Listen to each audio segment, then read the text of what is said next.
오늘의 말씀은 마태복음 13장 3에서 8절입니다. 신약 페이지로는 21페이지입니다. 신약 페이지로는 21페이지. 마태복음 13장 3에서 8절입니다. 다 찾으셨으면 함께 큰 소리로 읽겠습니다. 그러면 함께 읽겠습니다. 예수께서 비유로 여러 가지를 그들에게 말씀하여 이르시되 씨를 뿌리는 자가 뿌리러 나가서 뿌릴새 더러는 길가에 떨어지매 새들이 와서 먹어버렸고 더러는 흙이 얕은 돌밭에 떨어지매 흙이 깊지 아니하므로 곧 싹이 나오나 해가 돋은 후에 타서 뿌리가 없으므로 말랐고 더러는 가시떨기 위에 떨어지매 가시가 자라서 기운을 막았고 더러는 좋은 땅에 떨어지매 어떤 것은 100배 어떤 것은 60배 어떤 것은 30배의 결실을 하였느니라. 아멘. 오늘의 말씀은 열매 맺기 위해서입니다. 이 말씀은 너무나 잘 아는 얘기일 겁니다. 4가지 땅에 떨어진 씨비유. 하나님의 말씀을 따라 결실하는 주님의 제자가 될 것을 말씀하고 있습니다. 씨 뿌리는 자가 씨를 뿌렸는데 씨가 4가지 다른 상태의 땅에 떨어졌습니다. 길가에 떨어지기도 했고 돌밭에 떨어지기도 했고 가시떨기가 있는 땅에 떨어지기도 했으며 또 좋은 땅에 떨어진 씨도 있었습니다. 길가에 떨어진 씨는 전혀 뿌리를 내리지 못하고 있었고 그런 가운데 새가 와서 먹어버렸습니다. 씨가 없어져 버렸죠. 이는 말씀에 전혀 관심이 없는 사람입니다. 말씀이 들리지 않습니다. 이런 분들은 자신의 영혼 구원에는 관심이 없고 현세적 상과 현실적 상황과 또 이익에 초점이 맞추어져 있기 때문에 말씀을 귀로는 듣기는 하지만 그 말씀이 마음까지 도달하지는 못하고 곧 잊혀져 버립니다. 교회 공동체에 소속되어 있기는 하지만 그 이유가 사업의 목적 또는 정치적 목적 또는 교회 예배 생활을 하나의 문화적 콘텐츠로 이해하는 사람 또는 사교적 목적 등등 여러 가지 이유로 이 교회에 나오는 본질적인 것이 아니라 비본질적인 것으로 인해서 교회 공동체에 참여하고 있습니다. 또 부모님에 의해 교회로 나오는 자녀들도 있죠. 이 자녀들 중에는 신앙이 생겨나는 자녀들도 있고 신앙이 생겨나지 못하는 자녀들도 있습니다.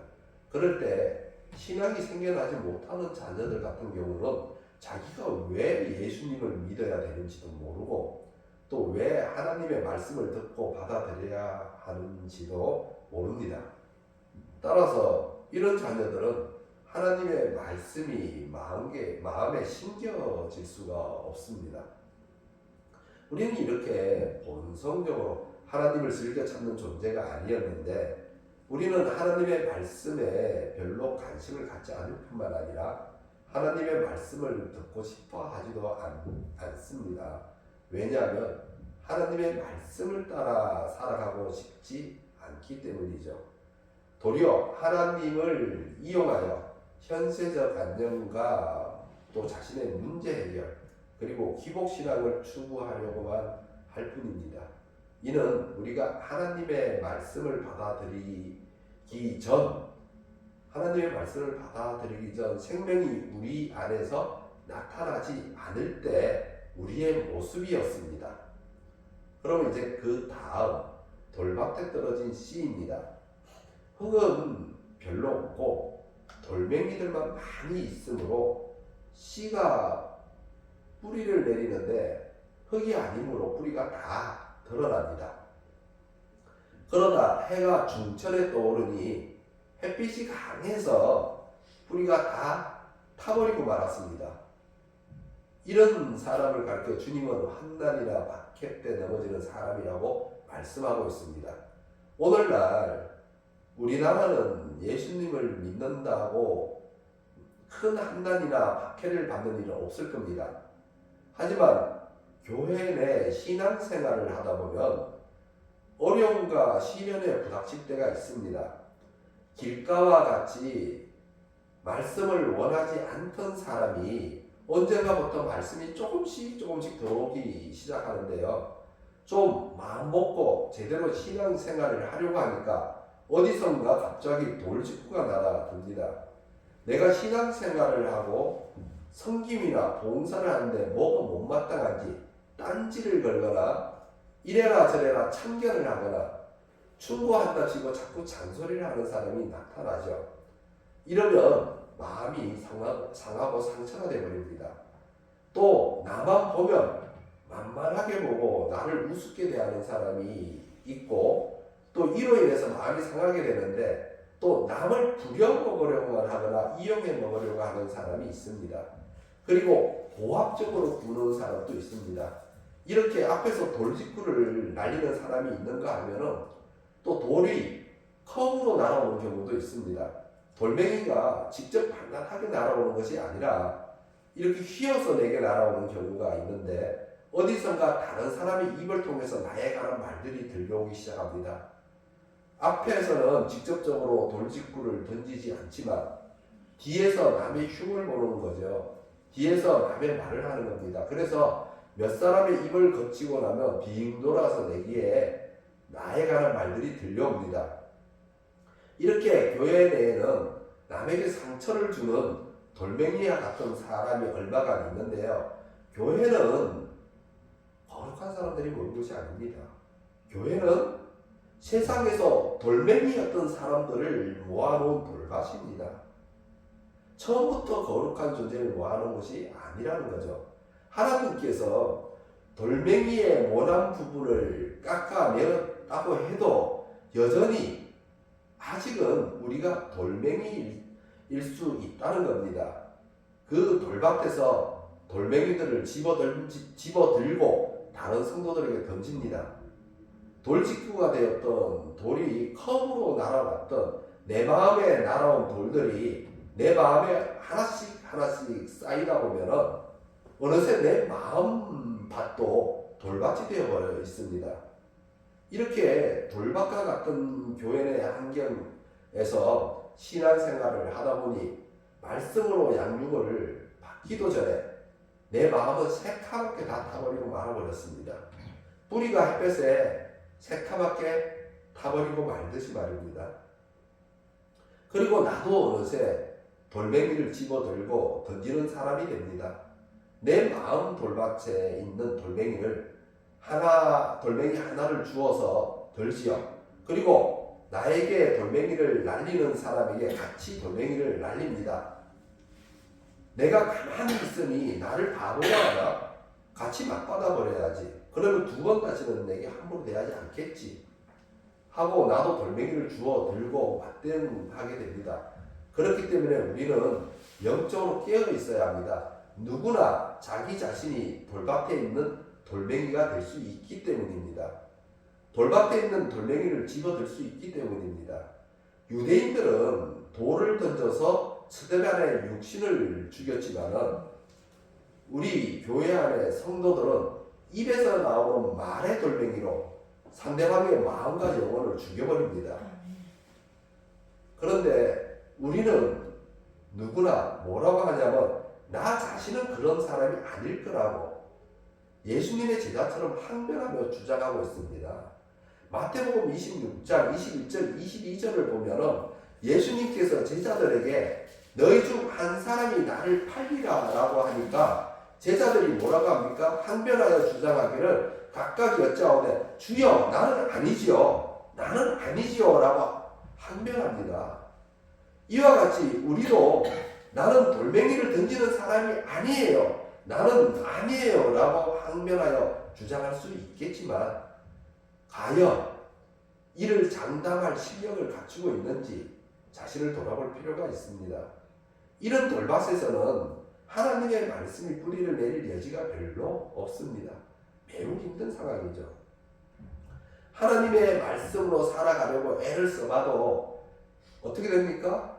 그 말씀이 내 마음 돌밭에서 분노의 뜨거운 불꽃에 자꾸 타버리고 말죠. 속에서 솟구쳐 오르는 그 분노의 불꽃이 하나님의 말씀을 다 태워버립니다. 따라서 말씀대로 살 수 없게 되죠. 다음은 가시떨기가 있는 땅에 떨어진 시입니다. 밑에 흙이 있어 뿌리를 내려 정착하는 데는 성공했습니다. 이번에는 가시떨기의 가시에 막혀버립니다. 줄기가 자라서 성장하는 데 실패를 하고 맙니다. 좀 전에 어떻게든 그럭저럭 아니면 정말 억지로 돌밭을 무사히 통과해서 그래도 견디고 말씀이 내 마음밭에 뿌려서 정착을 하기 시작했습니다.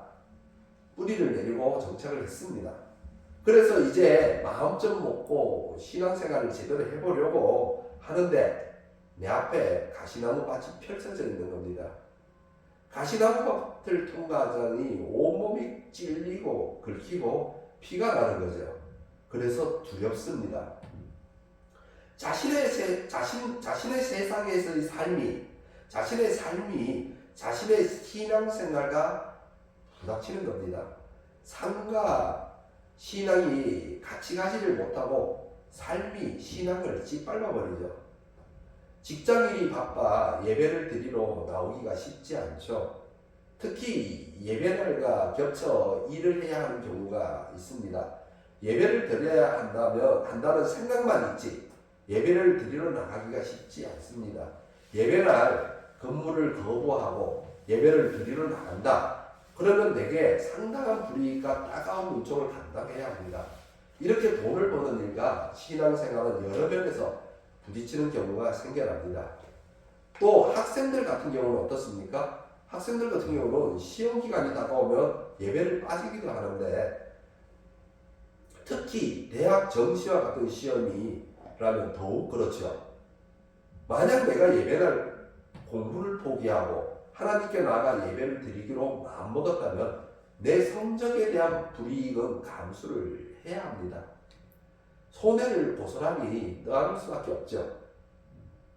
또 코로나19와 같은 전염병이 돌 때 성도들 중에는 자신이 주의 성도라는 사실을 드러내는 것을 두려워했습니다.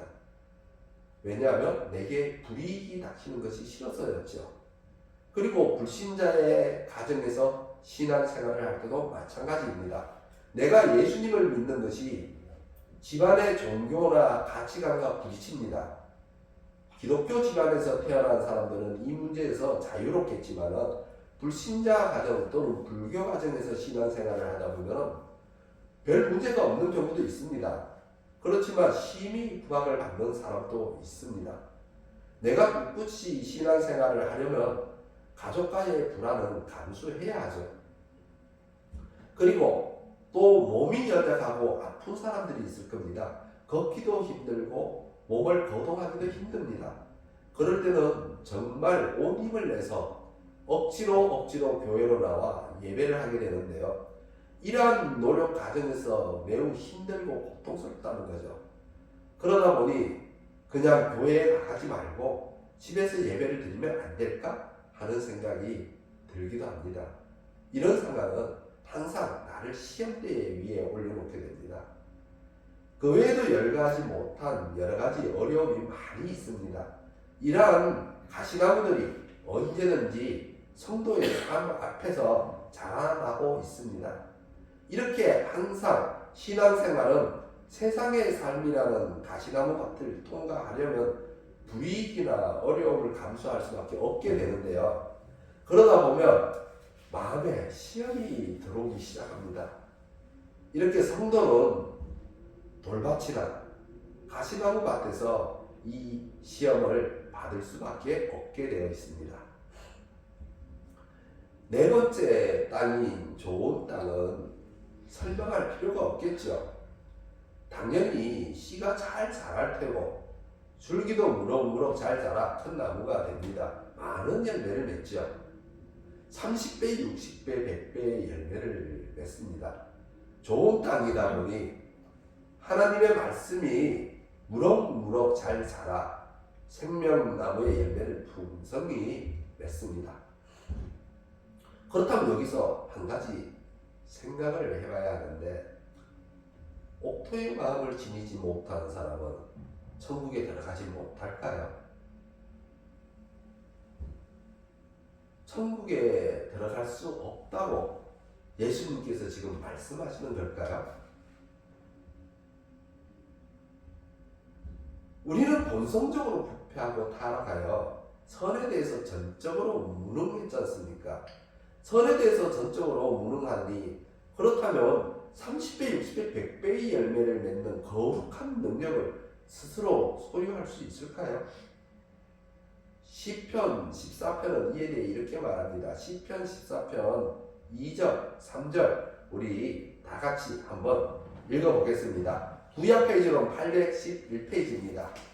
811페이지 시편 14편 14장 14편 구약 페이지로는 811페이지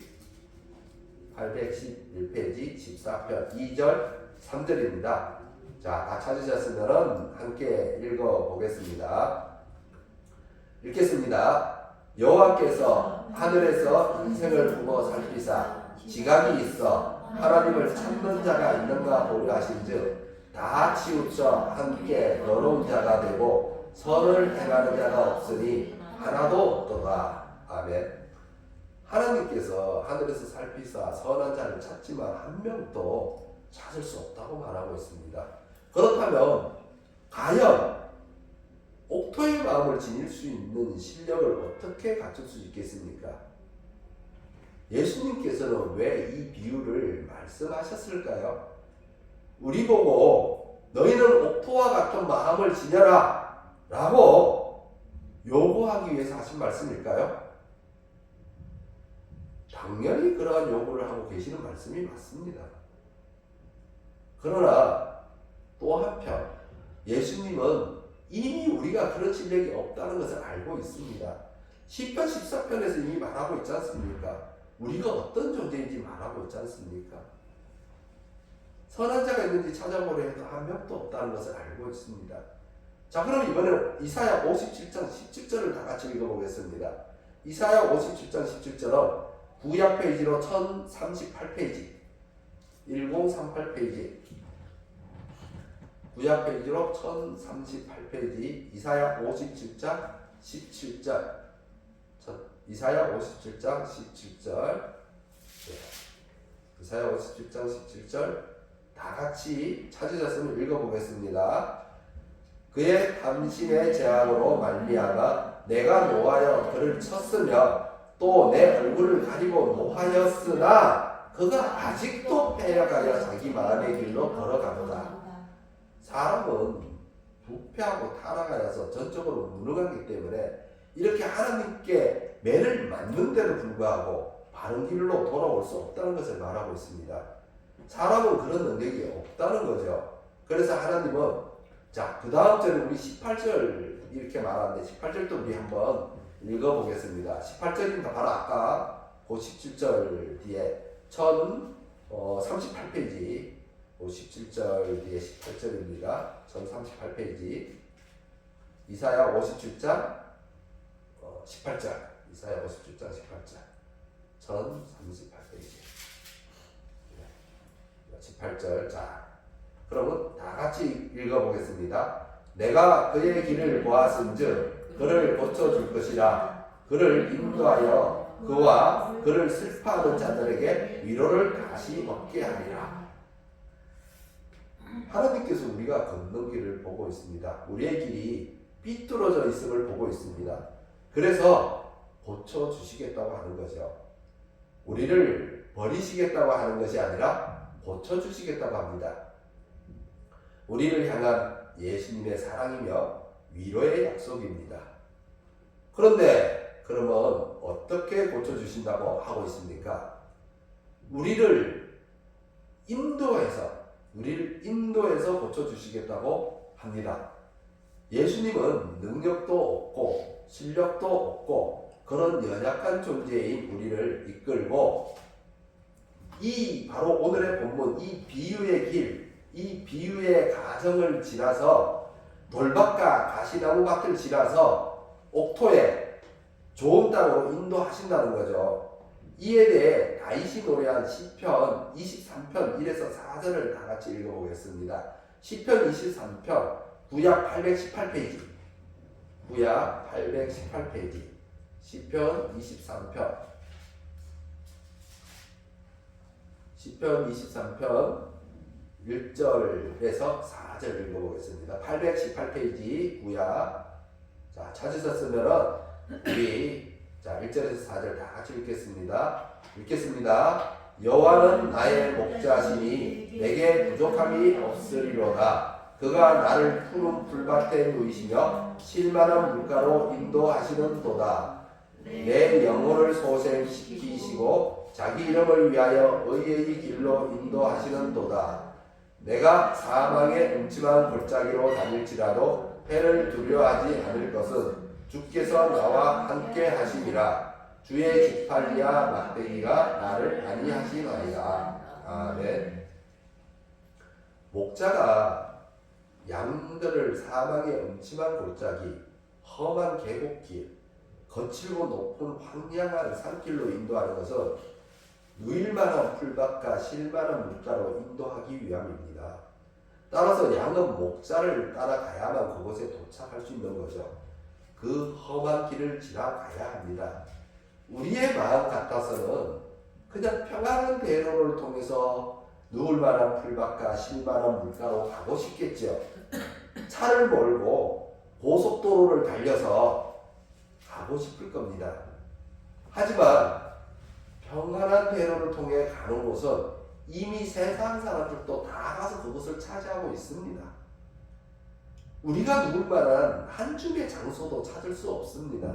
발 담그고 쉴 만한 물가 곁에 한 자리도 발견할 수가 없죠.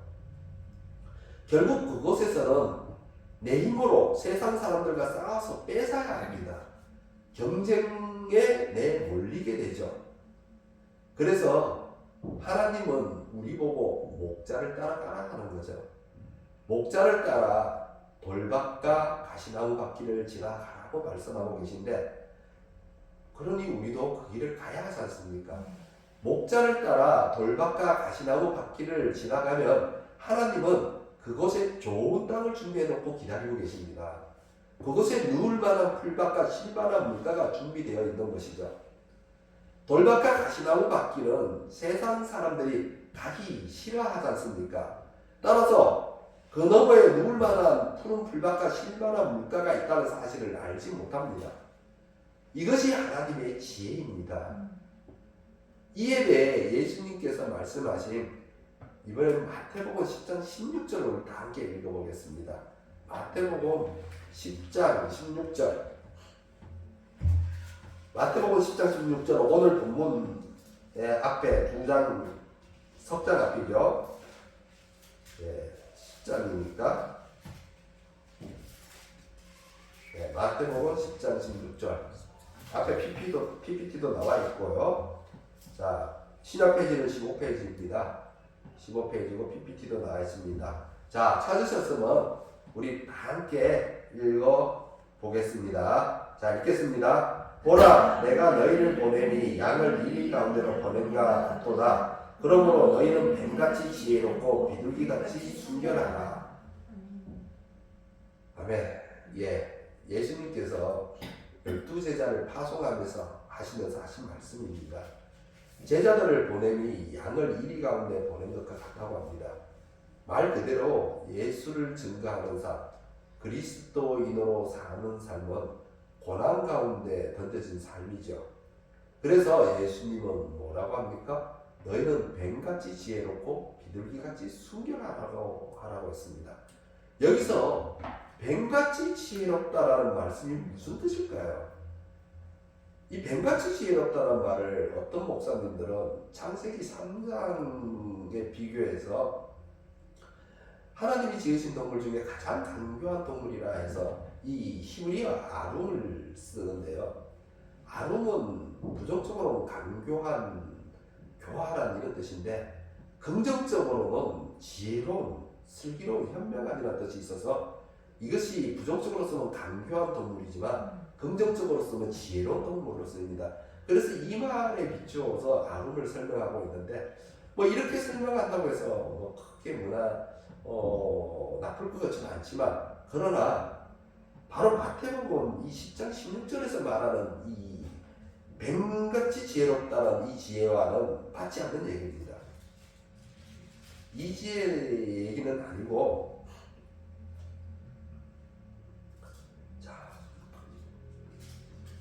뱀같이 지혜롭고 라는 말씀은 무엇과 연결해야 되냐면 그 뒤에 나오는 비둘기같이 순결하라는 말씀과 연결해서 이해를 해야 합니다. 이것이 분리되어서 이해될 수는 없죠. 그러면 뱀들은 어떻게 행동을 하기에 예수님께서 그것들을 지혜롭다고 말씀하셨는지 살펴보면 일단 지혜라는 말이 창세기 3장에 나오는 그 아룸이 아니라 바로 구약의 히브리어에 주로 쓰이는 잠언에 많이 나오죠. 호크마라는 단어를 사용합니다. 이 호크마는 잠언에서 주로 인격화됩니다. 인격화되어서 의인화되죠. 그래서 지혜가 너를 보호하리라. 지혜가 길거리에서 부르며 광장에서 소리를 높인다처럼 인격화합니다. 유대인들은 하나님으로부터 영원히 나시는 지혜, 영원히 나시는 말씀을 인격화하고 있습니다. 그리고 이를 신약의 말씀에서는 바로 성자 하나님으로 밝히고 있습니다. 성육신, 몸을 입고 오신 예수님을 가리키죠. 그 성자 하나님이 육신을 입고 이 땅에 오셨고 성육신하신 성자 하나님이 예수님이라는 겁니다. 그리고 예수님은 자신의 사역을 바로 이 뱀에 투영하고 있습니다. 예수님께서 머리에 가시관이 박히며 채찍을 맞아서 온몸이 찢겼습니다. 팔다리가 십자가에 못 박히는 것으로 우리의 죄를 찢으시고 그 속에서 부활하심으로 우리를 죄 속에서 생명으로 건져내었습니다. 이 예수님의 사역을 당시 사람들이 이해할 수 있게 뱀에 자신을 투영하신 겁니다. 뱀은 허물을 벗어야죠. 뱀은 허물을 벗는 동물인지 모두가 알고 있습니다. 뱀이 허물을 벗지 못하면 어떻게 되나요? 뱀이 허물을 벗지 못하면 어떻게 될까요? 뱀이 허물을 벗지 못하면 질식에서 죽습니다. 예, 질식에서 죽습니다. 그러니까 어떻게든 살려면 벗어야 돼요. 그런데 이 뱀의 허물이 쉽게 벗겨지지 않는다는 데 있습니다. 그래서 뱀은 자기 허물을 벗기 위해서 날카롭고 거친 돌 사이에 자기의 몸을 밀어넣습니다. 그리고 돌의 날카로운 부분이 뱀의 허물을 찢게 만듭니다. 그래서 이 자갈밭을 통과하죠. 날카로운 돌들이 있는 자갈밭으로 자기 몸을 밀어넣고 그것을 기어서 통과하는데 그런데 이것만으로 부족하다는 겁니다. 이것만으로는 뱀의 허물을 다 벗을 수가 없습니다. 그러다 보니까 그 다음으로 뱀이 가는 것이 어디나 가시나무가 있는 곳으로 갑니다. 가시나무가 있는 곳으로 가서 마찬가지로 자기 몸을 가시나무 사이로 밀어넣습니다.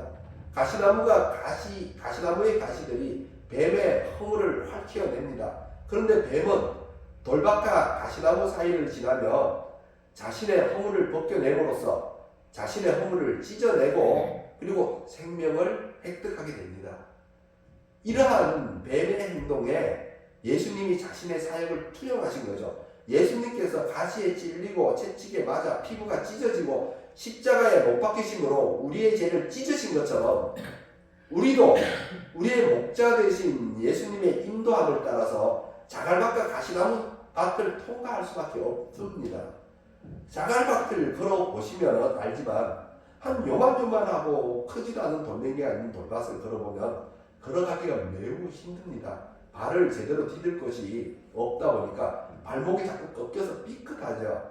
그러면 발목이 붓고 아프기도 하지만 넘어져서 무릎이 깨지기도 하고 또 다른 곳이 다치기도 합니다. 그래서 제대로 걸어가기가 쉽지 않습니다. 저도 어릴 때 정말 돌들만 있는 곳에서 친구들과 함께 자주 놀곤 했습니다.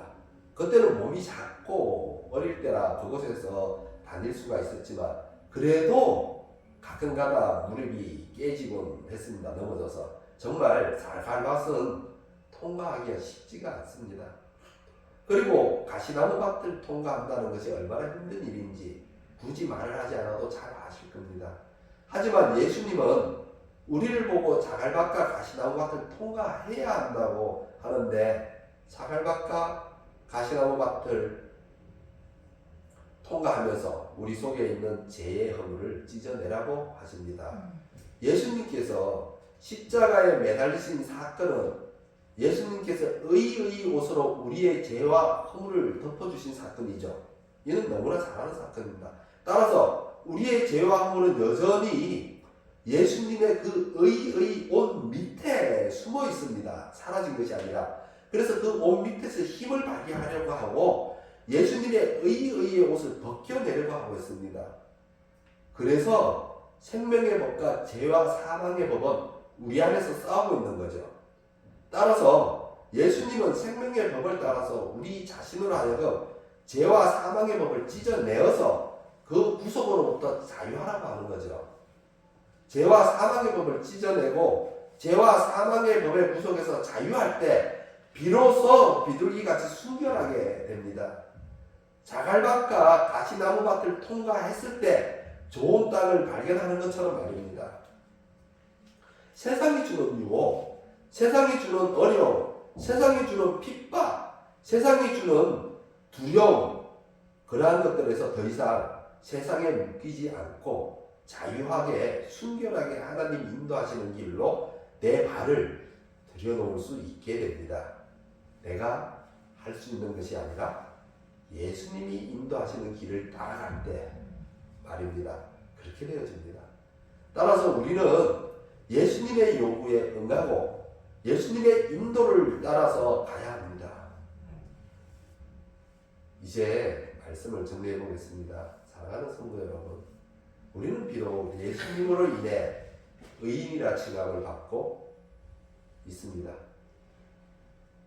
그리고 우리의 죄가 가려졌습니다. 하지만 우리에게는 여전히 끈적끈적 죄와 사망의 법이 들러붙어 있어서 우리를 끌고 가려고 하고 있습니다. 따라서 우리는 나의 목자 되신 예수님이 인도하는 길을 따라가야 합니다. 예수님이 돌밭과 가시나무 밭으로 우리를 끌고 가시니 그곳에서 우리에게 들러붙어 있는 죄와 허물의 찌꺼기를 털어내야 하지 않겠습니까? 나에게 돌멩이를 던지는 사람에게 같이 돌멩이를 던질 것이 아니라 돌멩이에 맞아 상처 입은 내 마음과 내 영혼을 그리고 세상에서 불이익을 당한 내 인생을 가지고 하나님 앞에 나아가 하나님께 드리고 그리고 하나님께서 내려주시는 말씀 그 언약의 복된 말씀을 붙들고 돌밭과 가시나무 밭을 지나가야 합니다. 돌밭에서 걸려서 무릎이 깨지면 그곳에서 그 깨진 무릎으로 무릎을 꿇고 기도를 하시면 됩니다.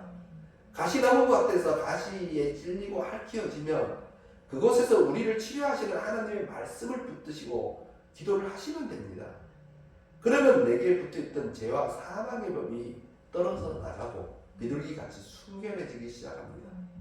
이에 대해 바울이 전한 말씀 로마서 5장 2절에서 5절을 함께 읽어보므로 우리가 이제 마무리하려고 하는데요. 신약 245페이지입니다. 신약 페이지로 245페이지입니다. 예, PPT도 준비되어 있으니 PPT 보시는 분은 PPT 보시고 그리고 성경모습으로 적용보시고 신약 페이지 245페이지 로마서 5장 2절에서 5절 함께 되어 있습니다. 로마서 5장.